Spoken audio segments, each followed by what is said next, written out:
Il est vraiment temps qu'on en parle, il est vraiment temps qu'on essaie de réveiller nos églises sur ce sujet-là qui est alarmant, d'accord?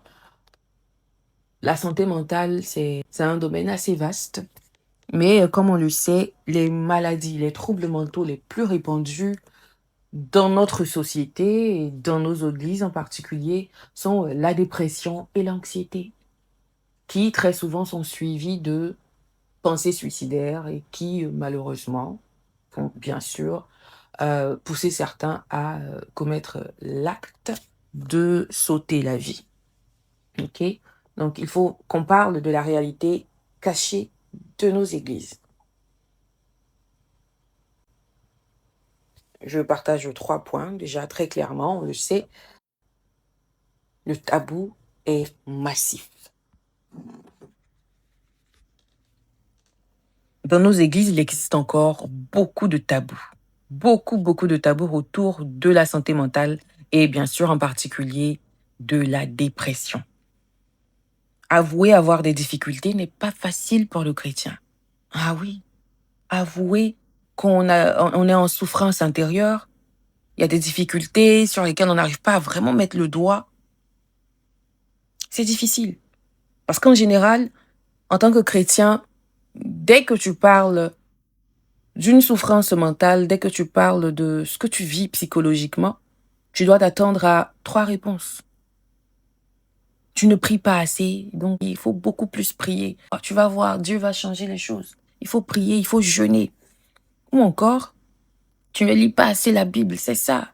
Vous les chrétiens, là, votre foi est faible et tout. Ou encore, il faut patienter, il faut persévérer. Ça va aller, ça va venir. Ça va venir. Donc, on résume cela à, on va dire quoi? Au manque de prière, à une foi, on va dire, quasi inexistante, au manque aussi de profondeur spirituelle, donc par la lecture de la parole. Et c'est vrai que ça, c'est important pour le chrétien. Tu ne peux pas dire que tu suis Jésus et tu ne sais même pas ce qu'il dit de toi. Tu ne sais même pas ce qu'il a promis et tout ça. Ça, c'est important, mais ce n'est pas suffisant pour sous-estimer, négliger les souffrances intérieures de quelqu'un. Donc, vu que le chrétien s'attend généralement à ces conseils-là, qui très souvent prennent la forme de critiques, de jugements graves en fait, jugements persistants, il préfère se taire ou encore il préfère prendre un rendez-vous avec un homme de Dieu, avec un pasteur, un prêtre et tout. Mais là encore, c'est pénible. Parce que vu le nombre de personnes en souffrance intérieure, les hommes de Dieu ne peuvent pas aider tout le monde. Et même quand ils arrivent à prendre en charge certaines personnes, il faut comprendre maintenant que ce sont des hommes de Dieu appelés à édifier le peuple, chacun avec sa véritable mission. Ok? Chacun a son appel. C'est comme plusieurs entreprises qui fournissent, on va dire, pratiquement les mêmes services, mais il y a toujours des différences au niveau de la vision, au niveau du nom, au niveau des offres, en fait. Voilà. Au niveau des offres. C'est pareil, hein, pour les appelés. On peut avoir l'impression que les personnes ont les mêmes ministères, mais la réalité est non. Telle personne est pasteur, telle personne est prophète. Mais il y a toujours des distinctions, il y a toujours des différences. Et il faut comprendre que l'homme de Dieu n'est pas forcément la personne la plus outillée pour parler des problèmes de l'âme, pour parler des problèmes psychologiques, pour parler des problèmes mentaux. Et c'est là que très souvent il y a des déceptions. Parce que l'homme de Dieu, il va très souvent te dire les 3 conseils, les 3 réponses dont j'ai parlé tout à l'heure. Il va forcément te les sortir. Il va prier pour toi. Il va même t'imposer les mains. Il va essayer. Il va même chasser un démon, un esprit. Ok? Parce que dans nos croyances chrétiennes, dans nos croyances, les maux, les troubles, les blocages, les obstacles sont des esprits, sont des démons. Et ça, dans notre univers, ça se comprend. Sauf que très souvent, on peut vous chasser un démon, mais comme Jésus l'a dit, il va aller tourner, il va revenir. Si l'espace est libre, encore propre pour que lui il puisse rentrer, il revient avec 7 autres démons. Pour dire quoi? Le pasteur, le prêtre, la sœur, le frère peuvent t'aider par les prières, par les conseils et tout. Mais ça peut ne pas être suffisant. Et on le voit tout le temps. On le voit tout le temps. C'est pour cela que nous faisons ce webinaire. Alors, quelle est la solution? Qu'est-ce qu'il faut comprendre? Pourquoi est-ce que, malgré toutes les prières de délivrance, malgré toutes les croisades, malgré tous les chapelets, tous les programmes de jeûne et de prière, les chrétiens souffrent encore? OK? En deuxième point, les jeunes sont en crise. Les jeunes sont en crise. Plus de 60% de la population africaine a moins de 25 ans.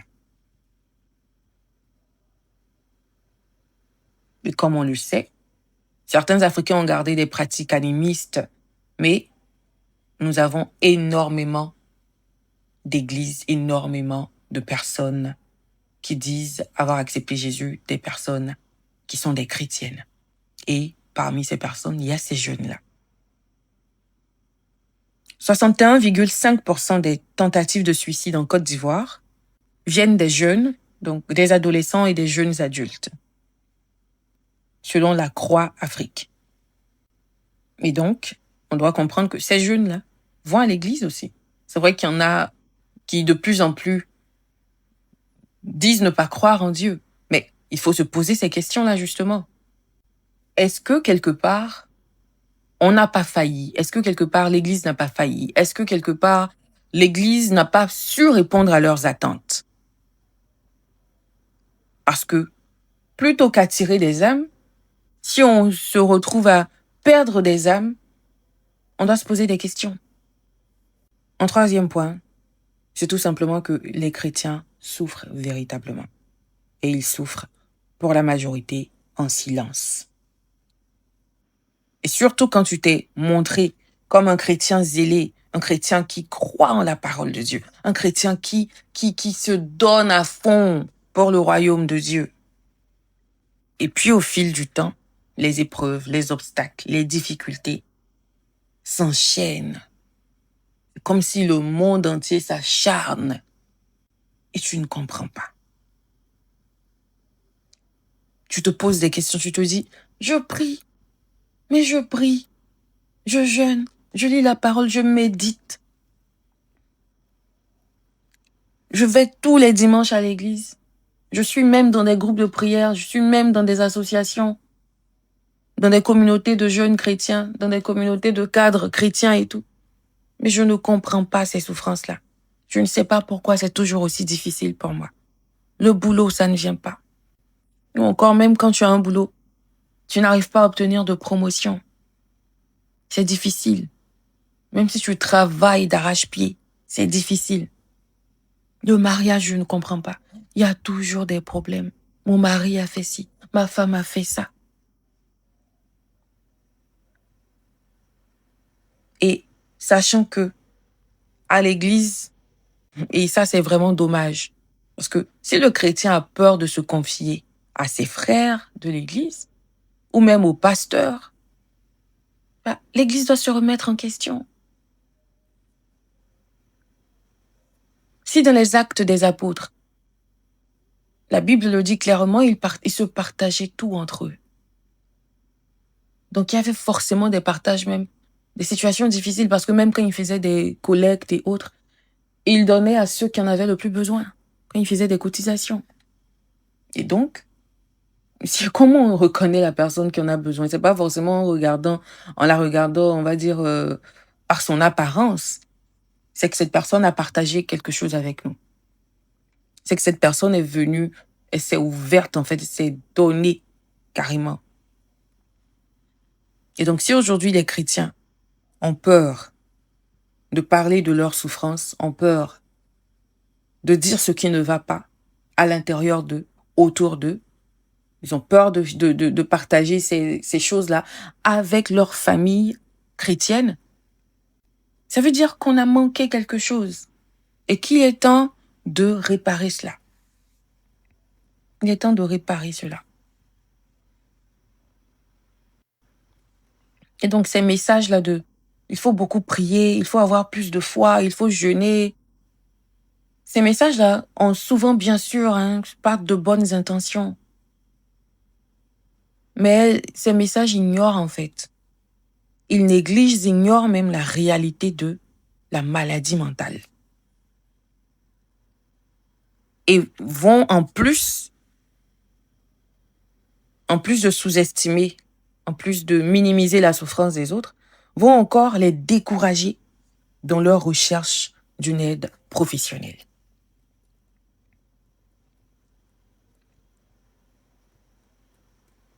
La situation est vraiment délicate, elle est dangereuse, elle est grave, et c'est même pour ça qu'il faut en parler. Pour moi, la santé mentale ne peut pas être tabou. La santé mentale ne peut pas être tabou, surtout dans l'Église. Surtout dans l'Église. Quand on a un ennemi, d'accord, l'accusateur, il travaille sur quoi l'accusateur? Il travaille sur les pensées. Il travaille à l'intérieur. Il insuffle un doute. Il insuffle une confusion. Et donc, si ce qui est pensé, si ce qui est idée relève du mental, relève de la psychologie et tout, la santé mentale a sa place dans l'Église. La santé mentale a sa place dans l'Église. Pourquoi est-ce que le chrétien souffre en silence? Pourquoi est-ce que le chrétien ne parle pas?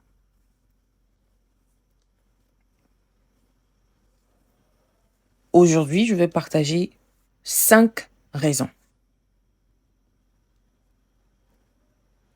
5 raisons pour lesquelles le chrétien souffre en silence.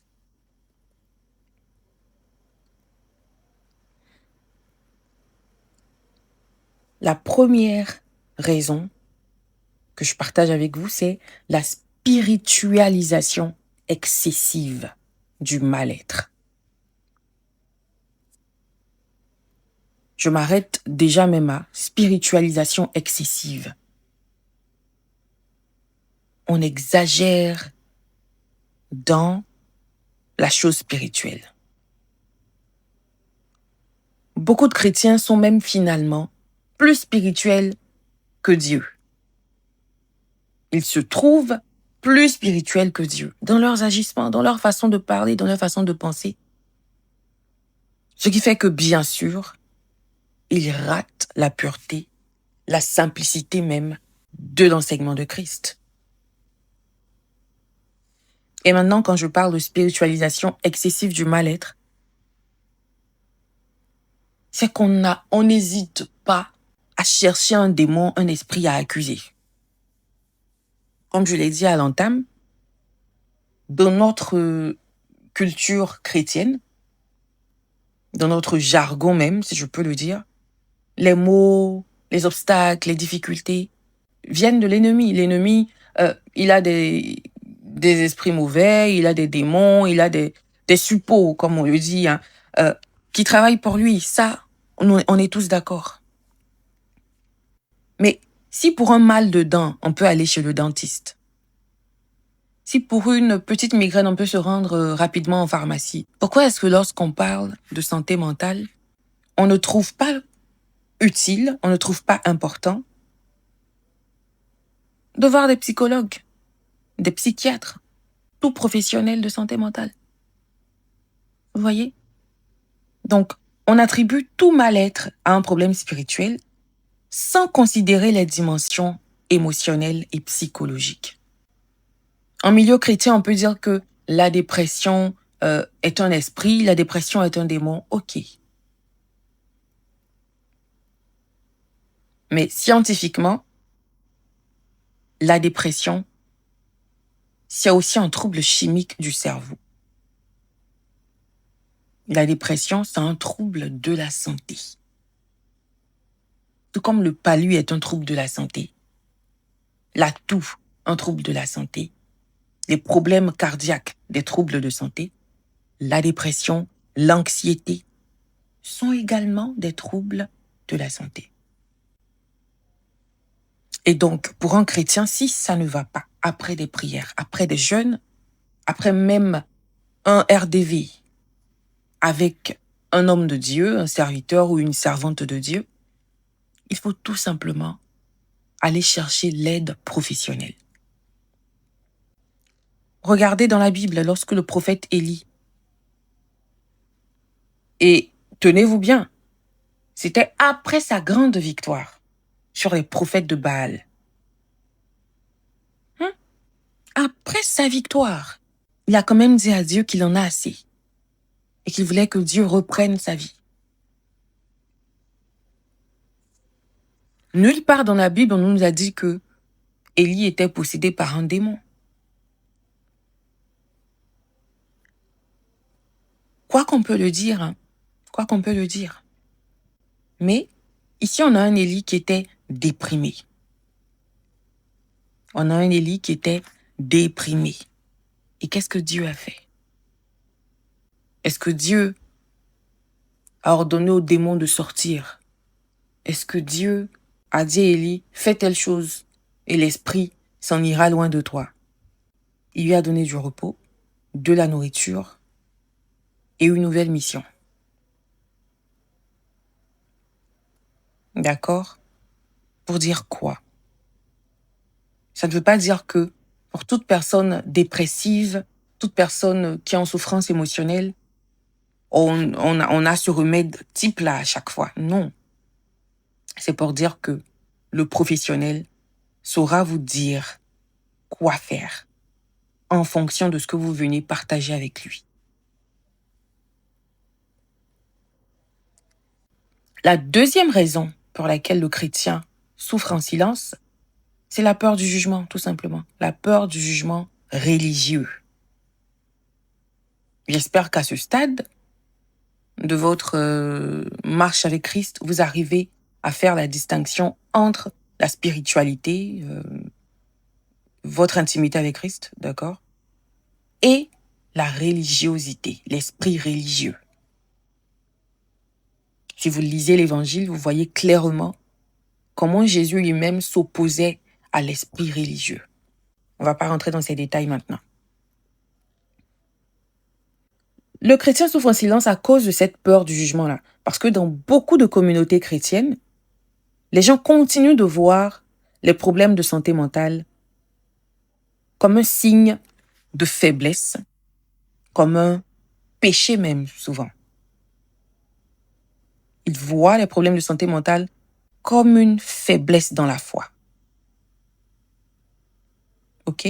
C'est pour cela qu'on va dire aux gens de prier davantage. On va tout simplement leur dire ouvertement qu'ils manquent de foi, qu'ils n'ont pas une relation sincère avec Dieu. Là où on a des pasteurs qui passent par la dépression, là où on a même dans la Bible les cas d'Élie, de David et même de Job. Vous pensez que ce qu'ils vivaient, on appelait ça comment? C'est ce qu'aujourd'hui on appelle dépression, on appelle anxiété.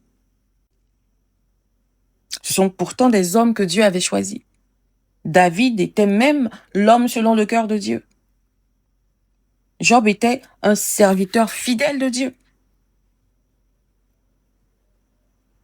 Mais il a souffert. D'accord? Il a tout perdu. Il était malade en plus de cela. Et donc il déprimait. Et extrêmement même. Pourtant, Élie, David et Job ne sont pas des hommes faibles dans la foi. On les cite en exemple, ce sont des modèles. Ils étaient tout simplement des humains.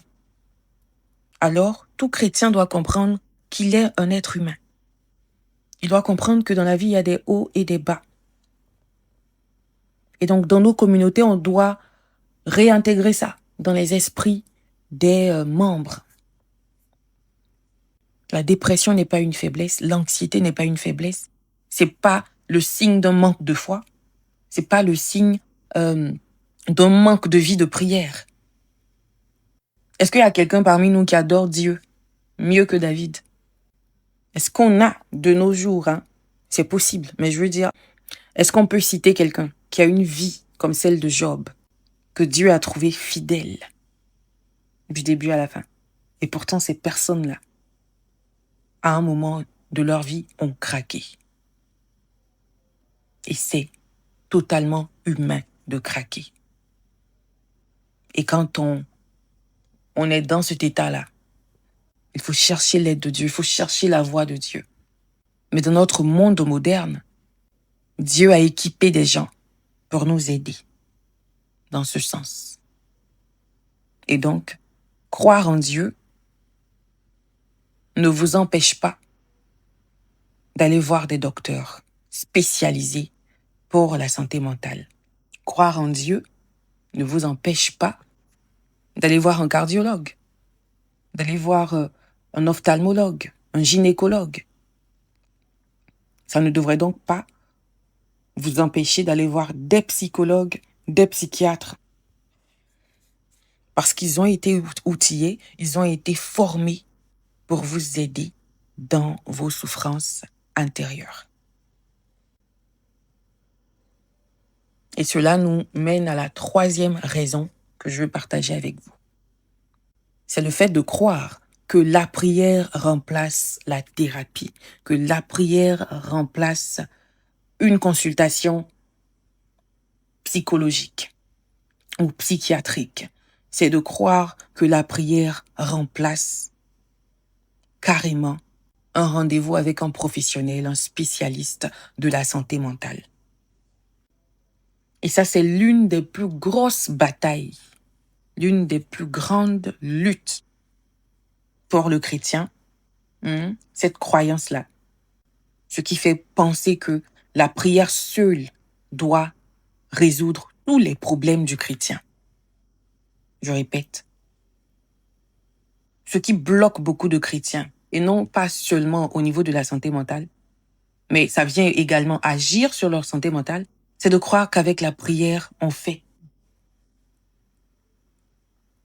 Il y en a, juste avec la prière, ils veulent décrocher toutes les opportunités de la terre. Juste avec la prière, ils veulent avoir toutes les réponses à tous leurs problèmes, à toutes leurs questions. La prière est puissante. Ce n'est même pas un secret. La prière est puissante, elle est utile. Elle a une place très importante, primordiale, essentielle dans la vie d'un croyant. Mais la prière ne remplace pas le travail.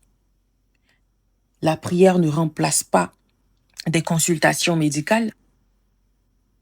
La prière ne remplace pas des traitements médicaux. La prière ne doit pas remplacer votre propre façon de gérer votre santé et votre hygiène. Jésus a souvent guéri des malades par la prière, par sa parole, mais aussi souvent en posant des actions, en utilisant la boue, en utilisant de l'eau, en touchant et tout. Et donc, vous pouvez prier contre le palu, vous pouvez prier contre la toux. Mais sachant qu'il y a des médicaments qui sont disponibles, eh bien, vous les achetez.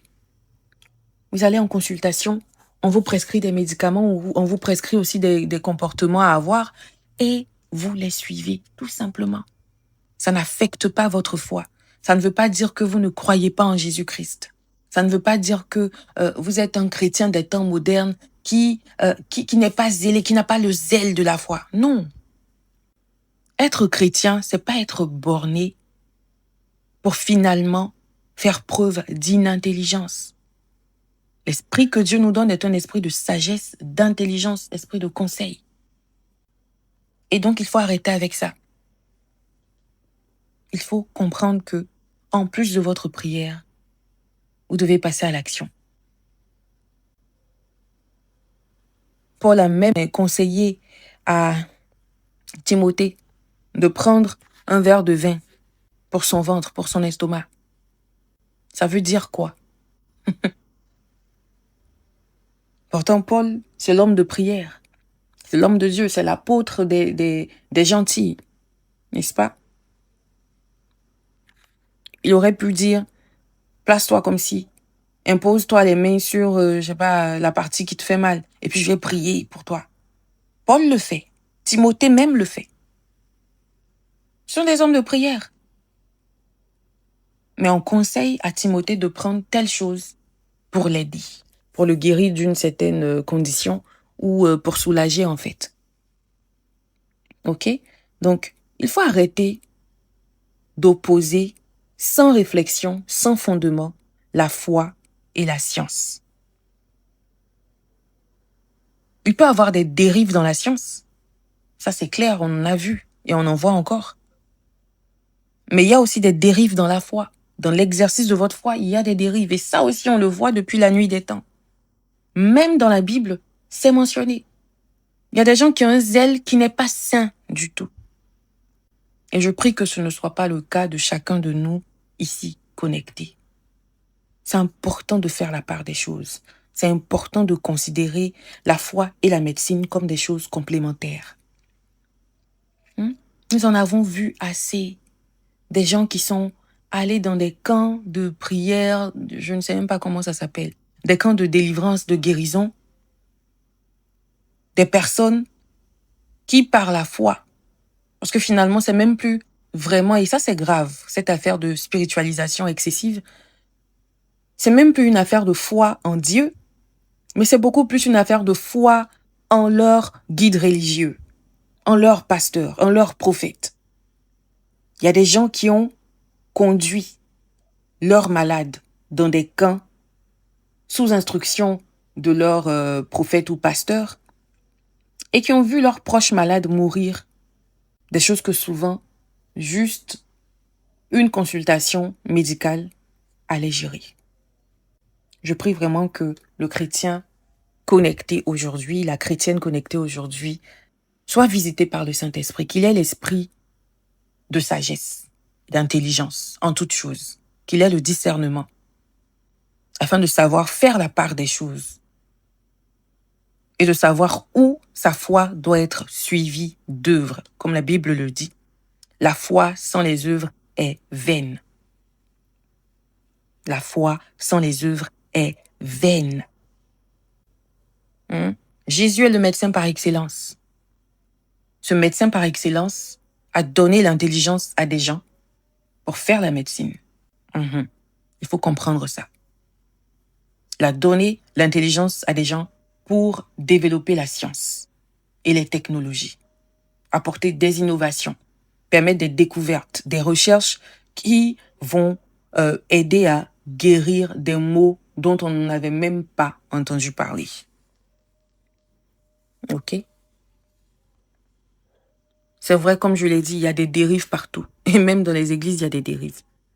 Et il faut arrêter de faire des choses sans sagesse et opposer des choses qui ne doivent pas être opposées. Et puis souffrir inutilement. Donc ça, c'est le troisième point.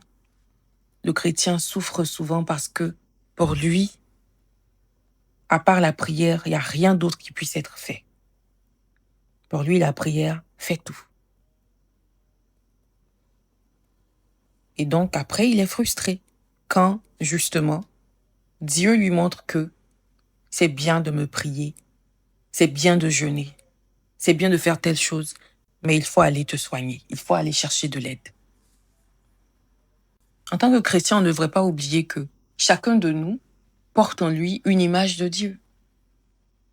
Voilà, chacun de nous porte en lui une image de Dieu. Et donc, pour certains, le don qu'ils ont, la vocation qu'ils ont, c'est de soigner les autres.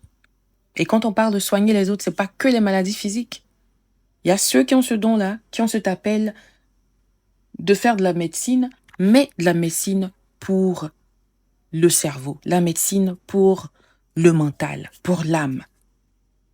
Il faut que le chrétien accepte ça et commence réellement à chercher de l'aide. Une aide professionnelle. L'avant-dernière raison, la quatrième, c'est que il y a la méconnaissance de la santé mentale. Là, on ne parle même plus seulement du tabou, mais en plus du tabou, il y a aussi une grave ignorance, une méconnaissance très répandue de la santé mentale. Aujourd'hui encore, au 21e siècle, en 2026, alors que je fais cette vidéo, je fais ce webinaire, il y a des gens qui pensent que quand on parle de dépression, on parle de folie. Il n'y a qu'à voir les publications sur les réseaux sociaux. Des adultes, des intellectuels qui continuent de penser que quand on dit quelqu'un fait une dépression, c'est que cette personne est en train de divaguer. Juste avec cet exemple-là, on comprend très clairement que il y a une grande ignorance, il y a une méconnaissance de la santé mentale. Comme je l'ai dit au départ, la santé mentale elle-même est vaste. Mais les souffrances les plus répandues sont la dépression, l'anxiété, et qui sont souvent suivies de pensées suicidaires, des personnes qui veulent s'ôter la vie. Parmi les choses qui font savoir qu'il y a vraiment une méconnaissance du domaine, c'est que, comme je l'ai dit, on a la dépression qui est considérée souvent par certains comme de la folie, la démence, voilà. Et on a aussi ceux qui pensent que la dépression, c'est juste un moment de tristesse, voilà, une tristesse passagère. Ou encore, quand on parle d'anxiété, c'est juste le stress et puis après, ça va passer. Ben non, ce n'est pas comme ça. Dans la réalité, et je vous invite à suivre mon podcast « Je déprime et tu ne le vois pas ». Je déprime et tu ne le vois pas. D'accord, c'est disponible sur toutes les plateformes de streaming là. Spotify, Deezer, Apple Podcast, toutes les plateformes. Voilà. Je déprime et tu ne le vois pas. C'est le titre.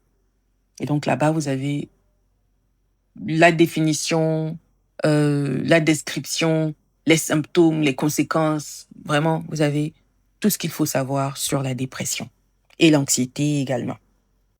Donc, il faut comprendre ces choses-là. On ne peut pas traiter quelque chose qu'on ne comprend pas. On ne peut pas résoudre un problème qu'on n'arrive pas à identifier. Et donc, tant que la santé mentale est mal vue, mal comprise, et même pas explorée d'ailleurs. Parce que pour comprendre, il faut au moins chercher. Donc, tant qu'il y a cette méconnaissance, il y a cette ignorance et même cette négligence de ce qui concerne même la santé mentale, bien sûr, on aura des personnes qui souffrent de dépression, qui souffrent d'anxiété sans même savoir. Pardon. Laissez-moi boire de l'eau un moment, s'il vous plaît.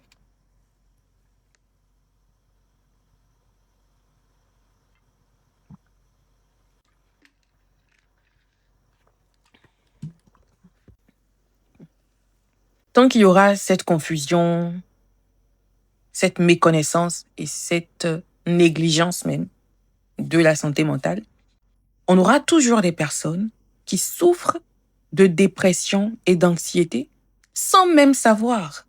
Et c'est ça qui est grave, sans même savoir que ce qu'elles vivent, c'est ce qu'on appelle dépression ou c'est ce qu'on appelle anxiété.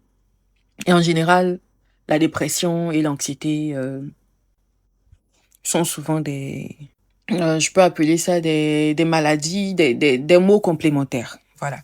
Très souvent, la personne dépressive est aussi une personne anxieuse. OK. Donc, il y a des gens qui vivent ces choses-là. Lorsque je faisais le podcast, lorsque je faisais dans les années 2020 à 2022, 2023 par là, lorsque je faisais des posts et que je faisais la promotion aussi du podcast pour que beaucoup de personnes écoutent, aujourd'hui on a des dizaines de milliers d'écoutes et je rends grâce à Dieu parce que j'ai reçu aussi des témoignages de personnes qui ont vraiment été édifiées et puis transformées en fait à travers le podcast et les posts que je faisais. Donc, dans cette période-là, j'ai compris que mais c'était grave. Le podcast est sorti en 2020. Donc, entre 2020 et 2026, on a ces personnes-là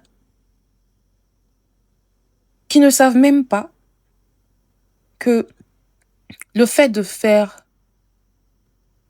d'être insomniaque, le fait de ruminer des événements passés sans cesse et surtout des événements douloureux, les troubles de l'alimentation, les troubles du sommeil, les troubles même de la libido, la fatigue, d'accord? La fatigue. Tu te lèves le matin et tu es fatigué. Chaque jour dans ta journée même tu es fatigué, comme si tu avais travaillé toute la journée alors que c'est pas toujours le cas. Des douleurs même abdominales, des douleurs même dans le dos, des changements vraiment dans tes habitudes et surtout ton humeur qui est généralement pas très chaleureuse. Les gens ne savent pas que là, ce sont déjà des symptômes de dépression. Et encore plus si quand tu vis toutes ces choses-là, tu commences aussi à en avoir marre de la vie. Tu commences à avoir des pensées suicidaires. Tu as du mal à te décider, tu as du mal à faire des choix. Tu n'as pas envie de sortir. Souvent, tu te caches des événements et tout. Tu changes d'avis très fréquemment. Les gens ne savent pas que tous ces symptômes-là, très souvent, doivent alerter et leur dire attention, vous devez peut-être consulter un professionnel parce que c'est pas forcément la dépression, mais c'est des choses qui doivent alarmer. Donc, c'est à travers ces posts, c'est à travers le podcast, je l'ai pris mais tu ne le vois pas, que beaucoup ont compris ça. Parce que justement, la dépression, l'anxiété, la santé mentale de façon générale est incomprise. Dans nos églises, dans nos sociétés et particulièrement dans notre continent, voilà, dans toute l'Afrique en fait. Et c'est vraiment grave. C'est vraiment grave. Donc vu que en Afrique, ces troubles mentaux-là sont interprétés comme souvent des choses banales, souvent aussi dans nos églises comme des malédictions, d'accord, être possédé par un esprit, un démon et tout.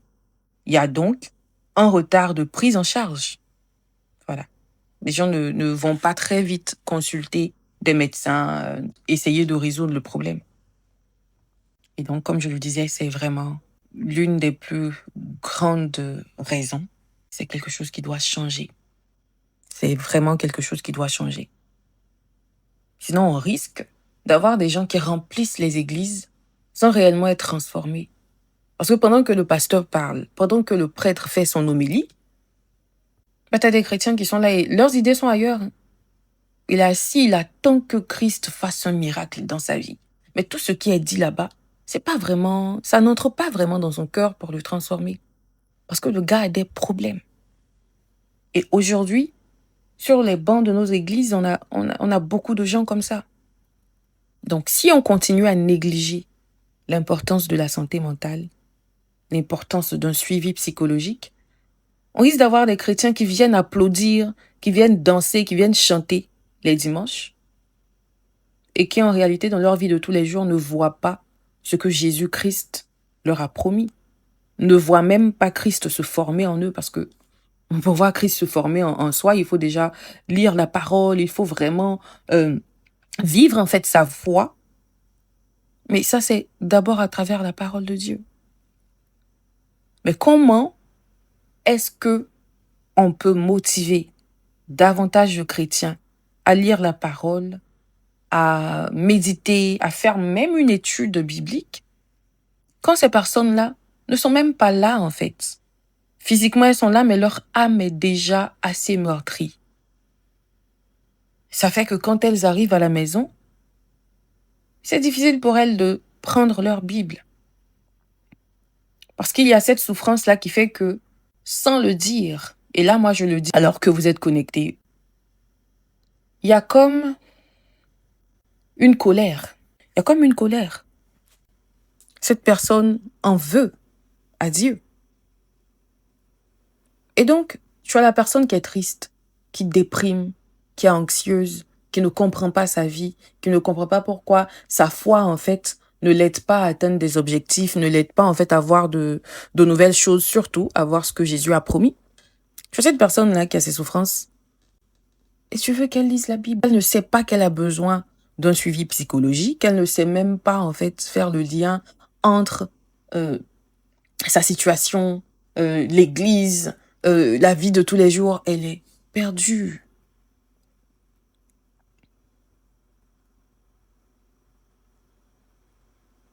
Donc, c'est vraiment à prendre au sérieux. Il faut qu'on puisse résoudre ce problème-là dans nos églises. S'il faut plus de communautés d'écoute et surtout inviter des professionnels et aussi des coachs certifiés en santé mentale, parce que moi, en tant que coach en santé mentale, j'ai été formée par des professionnels parce que justement, on n'a pas forcément un grand nombre de psychiatres, de psychologues et voilà qui seront disponibles tout le temps. Et donc, ils ont décidé de former plus de coachs, plus de personnes qualifiées, outillées pour accompagner les chrétiens dans la gestion de leur santé mentale et de leur vie de façon générale.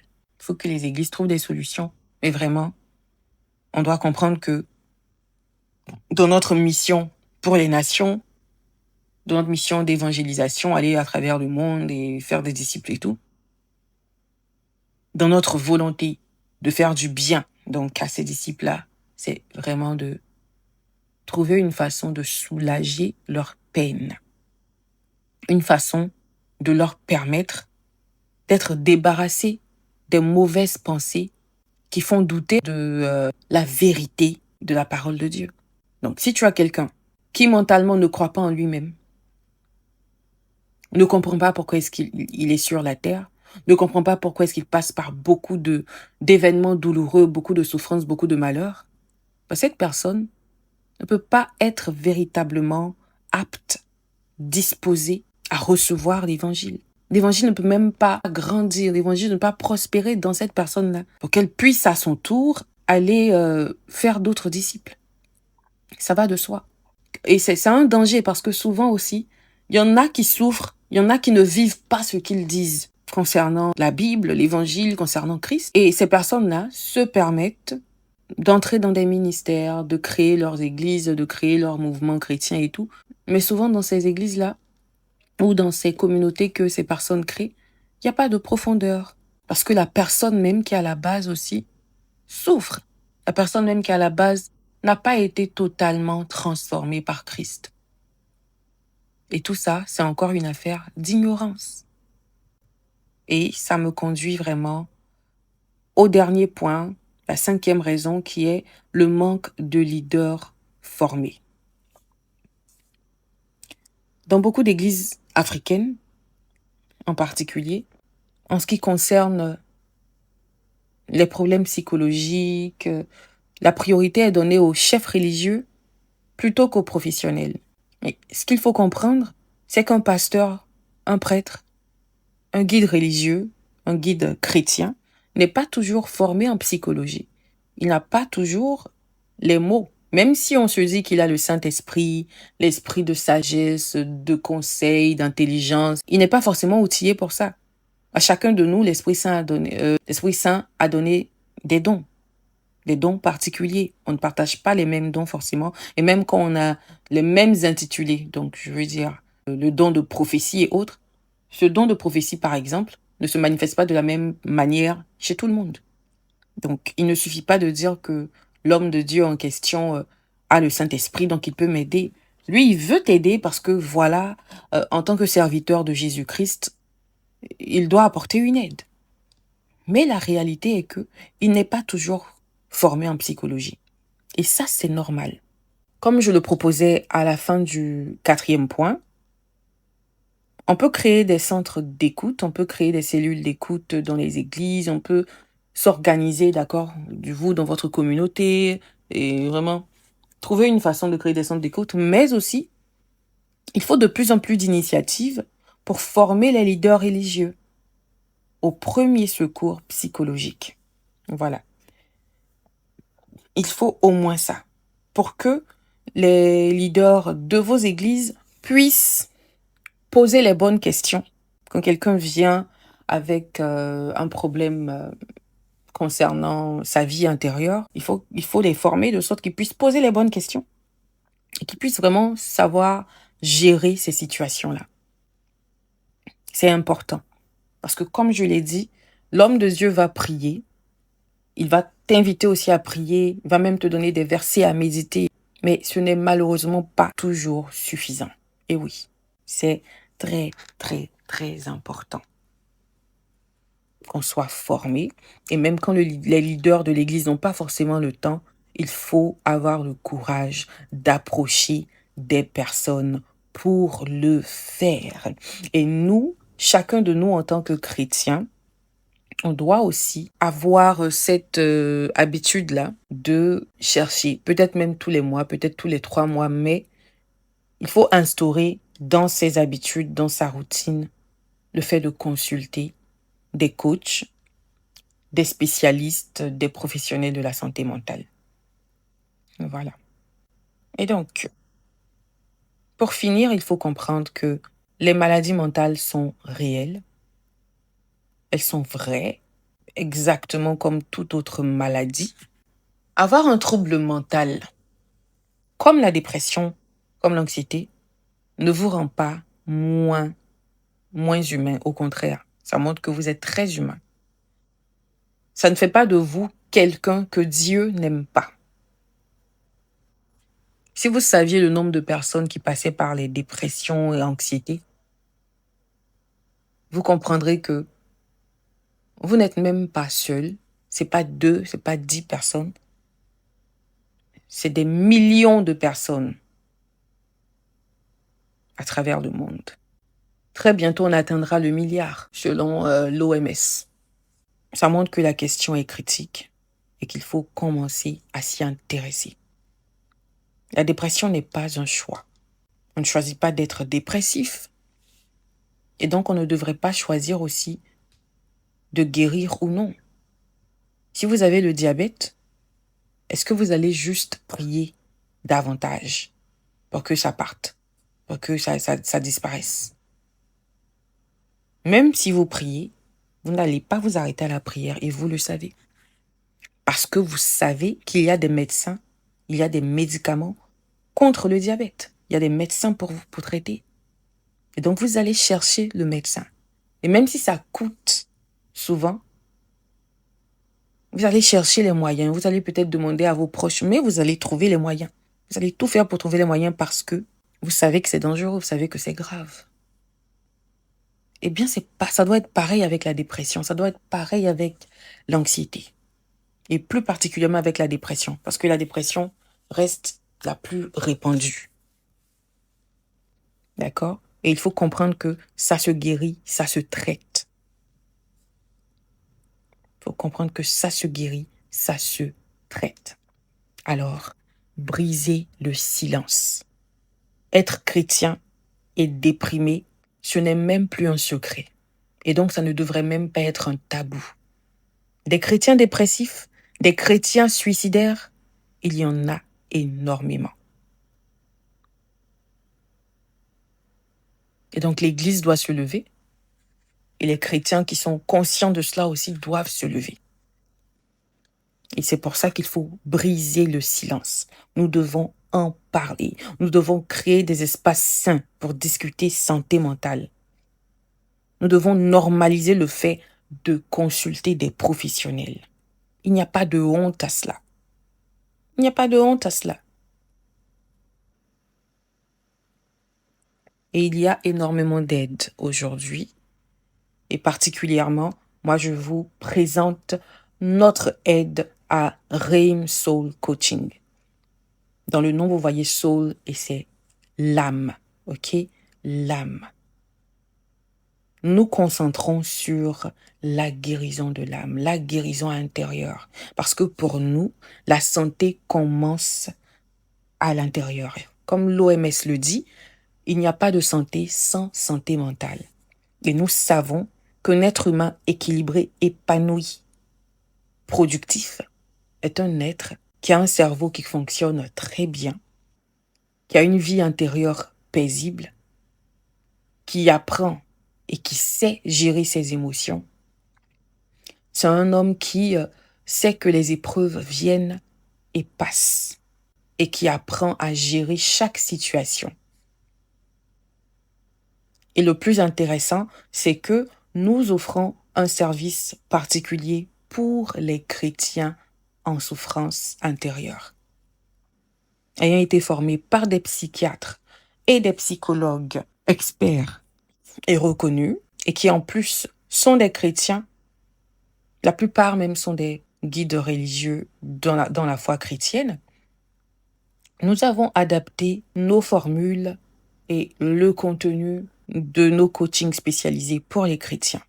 Si vous pensez être dans une situation où vous avez besoin de comprendre pourquoi est-ce qu'il y a un gap entre la vie que vous menez et les promesses de Dieu pour vous, si vous pensez que votre foi est troublée par le poids des fardeaux que vous portez, si vous pensez que votre foi en Jésus-Christ jusque-là ne produit pas de fruits, si vous n'arrivez pas à comprendre pourquoi intérieurement vous vous sentez vide ou même souvent très lourd, vous n'arrivez pas à expliquer ce que vous vivez, alors vous devrez très certainement vous réserver des séances de coaching, des séances d'écoute avec Reim Soul Coaching. Nous allons en faire notre affaire personnelle. Nous allons vous aider, vous guider à la lumière de la parole de Dieu, avec nos connaissances, nos traitements psychologiques également. Donc, je suis Régis Marie, coach en santé mentale spécialisée pour chrétiens, et ma mission est vraiment de vous aider en combattant le tabou de la santé mentale dans les églises africaines, vous aider à combiner foi, médecine et science pour une guérison complète. L'approche de Reim Soul Coaching est 100% chrétienne, 100% professionnelle, adaptée aux réalités du chrétien africain. Et donc, ce que nous vous offrons, il y a du counseling individuel, il y a des groupes de soutien pour les chrétiens, on a aussi des formations pour les leaders religieux et on a des webinaires comme celui-ci. Mais si vous vous sentez vraiment dans une situation difficile que vous n'arrivez pas à expliquer aux autres, nous vous conseillons de prendre les coachings individuels. Et donc, vous aurez un lien dans la description. Il vous sera aussi envoyé par email pour que vous découvriez le service et que cela aide plus d'un à vraiment aligner leur vie sur la volonté, les plans de Dieu pour eux. Car comme vous le savez, les plans de Dieu pour nous sont des plans de paix et de bonheur et non pas des plans de malheur. Si on a accepté Jésus-Christ, si on est baptisé d'eau et baptisé d'esprit, donc dans le feu, on devrait comprendre quelque chose. Il y a la phase des épreuves, les obstacles et tout, mais le chrétien n'est pas un être qui est appelé à être triste, perdu, déboussolé, confus, découragé. Et donc, si cela est votre quotidien en tant que chrétien depuis votre conversion, alors vous devez comprendre qu'il y a quelque chose qui ne va pas. Et c'est pour cela que vous devez chercher l'aide professionnelle, l'aide appropriée.